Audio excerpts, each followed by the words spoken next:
छुन्नी जी, कानपुर से।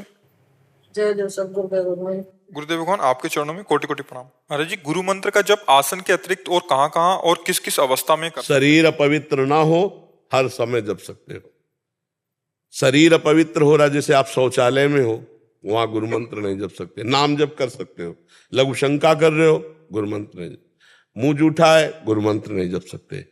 पवित्र अवस्था है तो हर समय गुरु मंत्र जप सकते हो।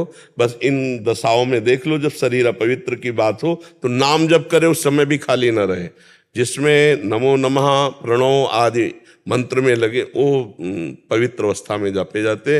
वो ऐसा नहीं कि आपका जूठा मुंह है, आप गुरु मंत्र पर, आप लघु शंका में, आप शौचालय में, आपके वस्त्र पवित्र हैं, आप गुरु मंत्र, ऐसा नहीं।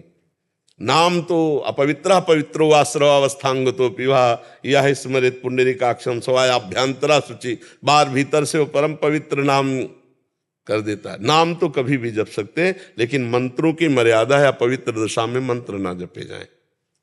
गुरुदेव भगवान, राधा नाम जप का उत्साह मन में बहुत तेजी से होता है, फिर भी नाम जप की निरंतरता नहीं बन पाती। नाम जप का क्रम टूट जाता है। मैं बहुत परेशान हूँ, क्या करूं? देखो, परेशान होने की तो बात नहीं है। परेशान शब्द भक्ति में नहीं होता, भगवत में, अध्यात्म में परेशान नहीं है। ना स्वयं उद्विग्न होना है, ना किसी को उद्विग्न करना है। उकताया हुआ मन योग में नहीं लगता है। बहुत गंभीर और धैर्यता की 100 में कुछ परसेंट लगने लगा ना, जहां 100% हम संसार का चिंतन करते थे, अगर 10% हम भजन में लगा दिया तो 90% लग जाएगा। सोचो, अनंत जन्मों का संसारिक मन, अभी कुछ समय से हम उसे 10% लगा पाए तो हमने बहुत बड़ी विजय प्राप्त कर ली।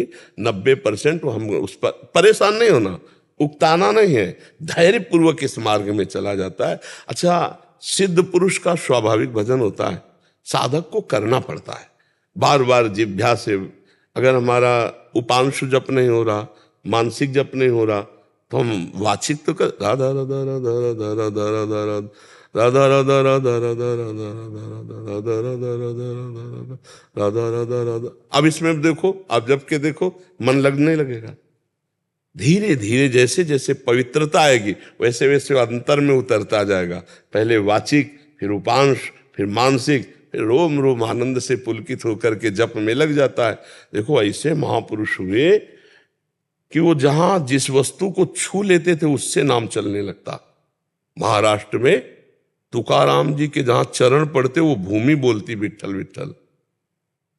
जनाबाई के कंडे से निकलता था विठ्ठल विठ्ठल विठ्ठल। ऐसे से भगत हुए कि वो पार्थिव वस्तुओं को छू देते तो उनसे नाम चलने लगता। और हमारी जबान से नाम नहीं चल रहा, हम अभ्यास करें। अभ्यास योग युक्तेन चेतसा नान्यगामिना। यदि हम अपना चित्त बार बार भगवान में लगाएं तो भगवान देखते हैं कि हमारे में मन लगाना चाहता है, तो कृपा कर देते हैं। तो मन आवरण विक्षेप रहित होकर भगवान में लग जाता है। हम उबे नहीं। पहली बात तो परमार्थ में परेशानी शब्द मत बोलो, नहीं तो ये ठीक नहीं लगता। परेशानी नहीं भाई, हम आनंद में प्रभु का चिंतन करना चाहते हैं, मन विषयों में जा रहा है तो हम बार बार उसको हटा करके लगा रहे, इसमें परेशानी क्या है? ये तो आनंद का विषय है। जैसे कोई कुश्ती लड़ने वाला होता है, उसको जोड़ का पहलवान मिलता है तो उसको अच्छा लगता है कि अब हमारी थोड़ी वर्जिश हो जाएगी और थोड़ा अच्छा लगेगा लड़ने में। तो अच्छा जोड़ मिल गया है हमें, हम भगवान के अंश हैं और मन भी भगवत स्वरूप है। इंद्रियाणाम मनश्चास्मि, भगवान ने कहा इंद्रियों में मैं मन हूं, तो मन भी भगवत स्वरूप है और हम भी भगवत स्वरूप है। ये जाएगा भाग के, हम बार बार इसको हटाकर लक्ष्य में लाएंगे। ये जहां जहां भाग के जाएगा वहां वहां हम भगवत स्वरूप का चिंतन करेंगे।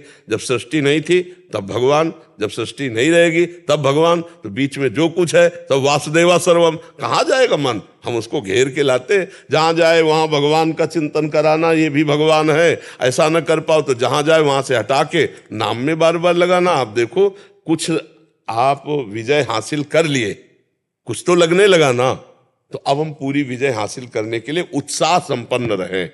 हाँ, समुत्कंठा नाम गाने सदा रुचि, उत्साह के साथ भगवान का नाम जपना। परेशान होना यार, ये अध्यात्म तो नहीं है। परेशानी, बोझा मानना, घबरा जाना, निराश हो जाना, ये अध्यात्म नहीं है। अध्यात्म में निराशा शब्द नहीं है, अध्यात्म में भय शब्द नहीं है, अध्यात्म में चिंता शोक शब्द नहीं। हम आनंद के मार्ग में चल रहे हैं। अच्छा, अभी हमारे प्राण छूट जाए तो हमें भगवत प्राप्ति हो जाएगी। क्यों? क्योंकि हम प्रयास कर रहे हैं भगवान के नाम जपने का। हमारा चिंतन तो है कि मैं नाम जप करूं। भगवान बहुत करुणा में है, इतने मात्र से संबंध भगवान स्वीकार किए हुए हैं। वो कह रहे ममैवांशो, तू मेरा अंश है। बस भगवान के हो कि भगवान के सुमिरन का हम प्रयास करें, इसी से हमें भगवान की कृपा की प्राप्ति हो जाएगी। और निराश तो होना ही नहीं। अगर कुछ परसेंट लग गया, दवा काम करने लगे, कुछ परसेंट तो विश्वास रखो, जड़ से रोग नष्ट हो जाएगा। और गोस्वामी जी कह रहे हैं कि जा सुनाम भव भेषज हरनि घोर त्रयशूल, तीनों तापों का नाश करने के लिए रामबाण औषधि भगवान का नाम है। पूरे हम जीवन की बात कहते हैं, शास्त्रों का सब स्वाध्याय, संतों का संग। जिसने नाम पकड़ लिया भव समुद्र से पार हो गया। इधर उधर मत भटको, भगवान का नाम ही समस्त पापों का नाश करके भगवत प्राप्ति कराने में समर्थ है। जो गुरु ने मंत्र नाम दिया है वो जपो, अगर गुरु नहीं मिले तो जो मन भावे सो भगवान का नाम जप करो, व्यर्थ नहीं जाएगा, वो भगवत प्राप्ति करा के रहेगा। नाम कभी व्यर्थ नहीं हो सकता। अविनाशी सच्चिदानंद भगवान का नाम भगवान की प्राप्ति। जितने सिद्ध संत हुए सब जप से हुए हैं, भगवान के चिंतन से हुए हैं। चाहे प्रणव नाम जप करो तो भगवान का है, चाहे रामकृष्ण हरि जपो, राधा जपो, सब भगवान के नाम है।